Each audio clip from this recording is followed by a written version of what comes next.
की भागदौड़ भरी जिंदगी में एक मानसिक असंतुलन की जो व्यथा है, चाहे जो आजकल का आधुनिकीकरण है, सोशल का जमाना है, उसको लेके हर एज ग्रुप इस व्यथा से दुखी है। आजकल इन सब चीज़ों से छुटकारा पाने के लिए लोगों की काउंसलिंग की जरूरत पड़ती है। इसी क्रम में हमारे साथ जाने माने मनोचिकित्सक डॉक्टर अनिल सर हैं। आज हम इनसे जानेंगे कि ये किस एज ग्रुप में किस तरह से हमारी लाइफ में अफेक्टेड करता है। बहुत बहुत स्वागत है सर आपका। धन्यवाद, thank you very much. Sir, आज के ग्रुप में बच्चों में ये समस्या बहुत देखी जा रही है कि उनके अंदर एक अजीब सा अकेलापन या एक अजीब सी झुंझलाहट उनके अंदर आ रही है। तो किस चीज़ की वजह से आ रही है? आजकल के ज़माने में इनफैक्ट जब से कोविड या कोरोना हुआ है, एक्सेसिव मोबाइल का इस्तेमाल है जी। मोबाइल का इस्तेमाल एक्सेसिव करने से, इंटरनेट या गेम वगैरह खेलने से अटेंशन स्पैन बच्चों में कम होता जा रहा है, जिसकी वजह से ADHD की समस्या भी आ रही है। प्लस छोटे टाइम से ही बच्चे अगर खाना नहीं खाते हैं तो उनको मोबाइल दे देते हैं ताकि इसी बहाने वो करें, खाना खा ले। प्लस पढ़ाई अब किताबों से ज़्यादा अब टीवी मोबाइल से होने लग गई है। राइम सिखाया जाता है। राइम सिखाना बुरी बात नहीं है, लेकिन एक्सेसिव जो स्क्रीन दे रहे हैं, स्क्रीन टाइम दे रहे हैं, मोबाइल या टीवी का एक्सपोजर कर रहे हैं, इससे हमारी सोशल जो कम्युनिकेशन स्किल्स हैं वो कम होती जा रही है, जिससे ऑटिज्म की समस्या हो रही है। बच्चे चूँकि दोस्त नहीं होते उनके, बाहर खेलते नहीं, तो वो कभी भी जब बड़े हो रहे हैं तो किसी से एडजस्ट होने में उनको दिक्कत आ रही है। सोशली किसी से, अपने दोस्तों से या क्लास में बच्चों से या बड़ों से एडजस्ट होने में दिक्कत आ रही है, क्योंकि अकेलापन रह गया है। प्लस आजकल के ज़माने में फैमिली जब न्यूक्लियर होती जा रही हैं, पहले बड़ी फैमिली में दादा चाचा कई लोग होते थे तो बच्चे इंगेज रहते थे। अब बच्चे अकेले हैं, माँ बाप अगर जॉब पे चले जा रहे हैं या एक भी पेरेंट जॉब पे चले जा रहे हैं, एक पेरेंट थक के सोचता है यार चलो कुछ देर मोबाइल दे देते हैं उसको, कम से कम हमको थोड़ा देर रेस्ट मिलेगा। ये सारे फैक्टर्स काफ़ी हद तक उनके मानसिक स्वास्थ्य को नुकसान पहुंचा रहे हैं। बहुत सही कहा सर। आज के टाइम में हर बंदा वर्किंग में है, पेरेंट्स मदर फादर दोनों वर्किंग में, तो कहेंगे आपने एक कटु सच्चाई बताई है कि पेरेंट्स ना चाहते हो बच्चों को मोबाइल, बट सर आज के आधुनिकीकरण जमाने में स्कूल से लेकर सारी चीजें उनको यूट्यूब, व्हाट्सएप इनके जरिए प्रोवाइड किया जा रहा है। तो ये सब जो डेवलपमेंट के साथ साथ जो हमारे साथ अननेसेसरी चीजें आती जा रही हैं, उसका हमारे बच्चों के मानसिक जो विकास पर असर पड़ रहा है, उसको लेके क्या कहना चाहेंगे? बिल्कुल, देखिए टेक्नोलॉजी बेनिफिट भी है और एक तरीके से श्राप भी है जी। तो उसको बैलेंस करना बहुत ज़रूरी है, ठीक है। स्टार्टिंग में क्या है कि 1 साल तक के बच्चों को तो कायदे से तो बिल्कुल स्क्रीन टाइम नहीं देना चाहिए। बहुत हुआ अपने किसी परिजन से वीडियो कॉल पे बात करा दी, वो एक डिफरेंट मैटर है।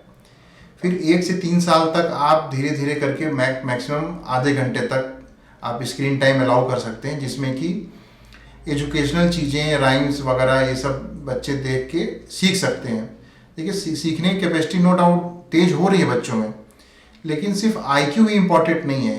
IQ के अलावा इमोशनल कोशेंट और सोशल कोशेंट भी एक चीज़ होती है। ये दोनों जब तक चीज़ें डेवलप नहीं होगी, बच्चा कभी भी जब बड़ा होगा वो ज़्यादा लाइफ में सक्सेसफुल हो नहीं पाएगा। जहाँ तक संभव हो बुक से ही पढ़ाना चाहिए।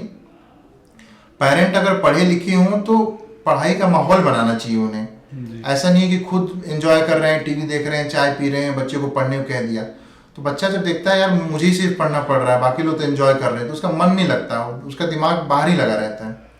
तो एक माहौल बनाना जरूरी है। बच्चे के साथ आधे घंटे तक आप भी बैठिए, उसको पढ़ाइए। प्लस बच्चों को प्रोत्साहित करिए कि पार्क जाएं, कुछ खेले कूदे, वहाँ और भी बच्चे होंगे, तो बच्चों का ग्रुप बनाएं, आपस में मिले जुलें, जिससे उनकी जो सोशल स्किल्स हैं, इमोशनल स्किल्स हैं, वो भी धीरे धीरे डेवलप हों। और भले ही आप न्यूक्लियर फैमिली में रह रहे हो, लेकिन बीच बीच में आप अपने उनको ग्रैंड पेरेंट से या मैटरनल नाना नानी से मिलवाएं, चाचा चाची से मिलवाएं, और ये इंगेजमेंट कंटिन्यूसली होते रहना चाहिए ताकि उसका संपूर्ण विकास हो सके जी। बहुत सही कहा डॉक्टर साहब। आज के टाइम में एजुकेशन को लेके जो बच्चे डिप्रेशन का शिकार हो रहे हैं, आए दिन आपने देखा होगा कि कोटा वगैरह में जिस तरह के केसेस, सुसाइड अटेम्प्ट के केसेज आए हैं, ये कहीं कि मेंटली डिप्रेशन इसमें बहुत बड़ा योगदान रहा है। तो एजुकेशन के लेके बच्चों को कितना डिप्रेशन अपने ऊपर अडॉप्ट करना चाहिए, नहीं करना चाहिए, इसको लेके कुछ? सुसाइड का जो नंबर 1 कारण है वो डिप्रेशन होता है जी। और डिप्रेशन भी सीवियर डिप्रेशन, जब आदमी एकदम बिल्कुल चारों तरफ से होपलेस हो जाता है। सुसाइड करने का मतलब ये है कि वो उसको अब कोई और रास्ता नहीं दिख रहा था, तो उसने अब जीवन एंड करने का फैसला कर लिया। क्योंकि कभी कभी बच्चों को पता ही नहीं चलता है कि डिप्रेशन होती क्या चीज़ है। उनको लगता है कि मैं नहीं कर पा रहा हूँ, मैं फेलियर हूँ, ये मेरे अंदर कमी है, जब मेरे अंदर कमी है तो मुझे जीने का कोई हक नहीं है। वो ये समझ ही नहीं पाते हैं कि डिप्रेशन एक बीमारी होती है जो पूरी तरह से ठीक हो सकती है। भाई एक सिलेक्शन जो कंपटीशन का है वो दुनिया का आखिरी चीज़ नहीं है। कोई अगर आईआईटी में मेडिकल में सेलेक्ट हो जाता तो अच्छी बात है, नहीं भी होता है तो अगर उसकी तैयारी अच्छी है, वो दिल से तैयारी करता है तो फिर भी लाइफ में कुछ ना कुछ अच्छा कर ले जाएगा वो। ऐसा नहीं कि वो बिल्कुल फेलियर हो गया। तो पेरेंट्स को भी ये चीज़ समझना चाहिए कि बच्चे को एक आज़ादी दें कि अपने पेस अपने स्पीड में पढ़ सके वो जो है।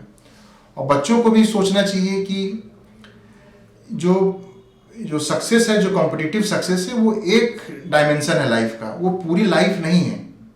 इस तरह की जब चीज़ें जब वो जागरूकता फैल जाएगी समाज में तो मुझे लगता है कि बच्चे सुसाइड करने से पहले 10 बार सोचेंगे।